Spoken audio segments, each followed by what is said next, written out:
Tratei de esboçar neste poema, por intermédio de um devoto budista imaginário, a vida e o caráter, bem como a filosofia deste nobre rei e reformador, o príncipe indiano Gautama, fundador do budismo. A geração precedente na Europa não sabia nada, ou quase nada, desta grande religião da Ásia, que existe, entretanto, há 24 séculos e que sobrepuja, agora, pelo número de seus fiéis e extensão dos países que domina, qualquer outra forma de crença. 470 milhões de homens vivem e morrem sobre a doutrina de Gautama, e na atualidade, o domínio espiritual desse antigo mestre se estende a Nepal, Ilha de Ceilão,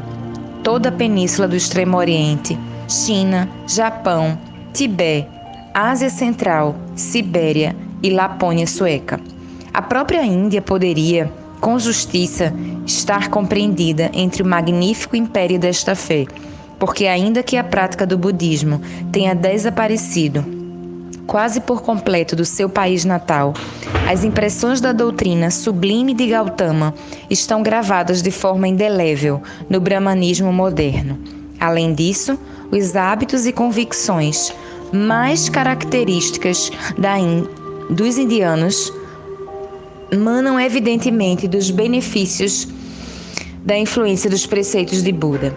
Mais de uma terça parte da humanidade teve suas ideias morais e religiosas deve a este ilustre príncipe, cuja personalidade, apesar de revelada imperfeitamente pelas fontes de informação existentes, aparece mesmo assim como a mais amável, a mais santa e a mais benéfica, salvo única exceção na história do pensamento. Os livros budistas, por mais que estejam em desacordo sobre determinados detalhes e cheios de invenções e erros, são unânimes neste ponto: não relatar nada, nem um só ato ou palavra que empane a perfeita pureza e ternura deste mestre indiano, que uniu as melhores qualidades de um príncipe, a inteligência de um sábio e a devoção apaixonada de um Marte. Por isso, Barthélemy Saint Hilaire, embora interpretasse de uma maneira completamente errônea sobre certos pontos do budismo, com justa razão é citado pelo professor Max Muller quando disse do príncipe Siddhartha: sua vida não tem mancha, seu constante heroísmo iguala a sua convicção, e se a doutrina que preconiza for falsa, os exemplos pessoais que nos deu são inatacáveis. É um modelo perfeito e acabado de todas as virtudes que ensina. Sua abnegação, caridade e inalterável doçura não são desmentidas um só instante. Preparou conscientemente sua doutrina em 6 anos de retiro e meditação, propagando pelo único poder da sua palavra e persuasão durante mais de meio século. Finalmente morreu nos braços de seus discípulos com a serenidade de um sábio que praticou o bem durante toda a sua vida, com a certeza de ter encontrado a verdade. Gautama teve o privilégio de realizar essa prodigiosa conquista da humanidade, e por mais que desaprovasse o ritual, conforme ele próprio declarou, quando já estava nos umbrais de Nirvana, que ele não era mais o amor e a gratidão da Ásia do que o resto dos homens podia vir a ser, os seus adeptos e admiradores renderam-lhe fervoroso culto, desobedecendo assim os seus preceitos. Diariamente se espalham braçadas de flores em seus puros altares, e milhões de lábios repetem todos os dias: eu me refugio em Buda, o Buda deste poema, que sempre existiu, conforme está fora de qualquer dúvida, nasceu nas fronteiras do Nepal, pouco mais ou menos 620 anos antes de Cristo, e morreu nas proximidades do ano de 543, em Kusinagara, na província de Udi. Portanto, sobre o ponto de vista da cidade, muitas outras crenças são recentes, comparadas com essa religião venerável, que contém a eternidade de uma esperança universal, a imortalidade de um amor infinito, uma fé indestrutível no bem final e a mais altiva afirmação que jamais se fez da liberdade humana. As extravagâncias que desfiguram os anais e culto do budismo devem ser atribuídas à degradação inevitável que os sacerdotes sempre fazem sofrer às grandes ideias que lhes são confiadas. O poder e a sublimidade das doutrinas originais de Buda devem ser apreciados por sua influência e não por seus intérpretes, nem por essa igreja inocente, porém indolente e cerimoniosa, que se elevou sobre os fundamentos da Sangha, ou fraternidade budista. Pus o meu poema na boca de um budista porque,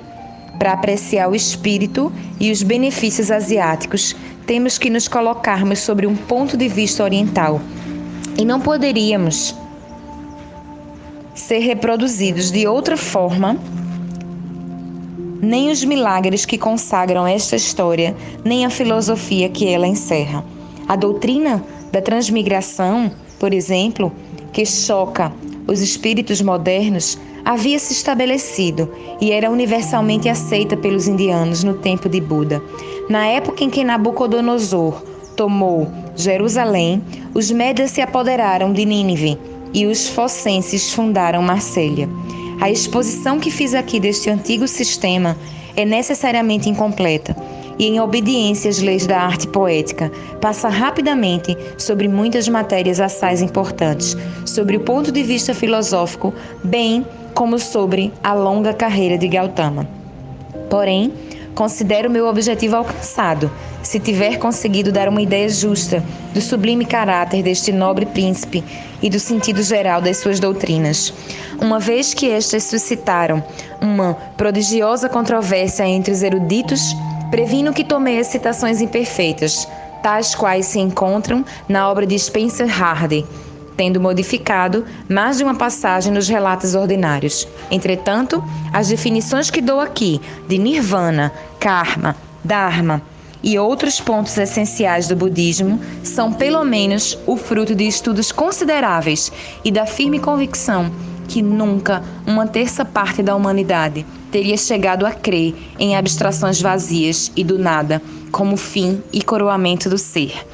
Para terminar, manifesto a minha veneração pelo ilustre propagador da luz da Ásia e rendo homenagem a todos os ilustres e eminentes sábios que consagraram nobres trabalhos à sua memória e que têm mais tempo e mais espaço que eu, pedindo-lhes que perdoem os erros do meu estudo demasiado precipitado. Foi feito nos curtos intervalos de dias muito ocupados, porém foi inspirado por um vivo desejo de ajudar o Oriente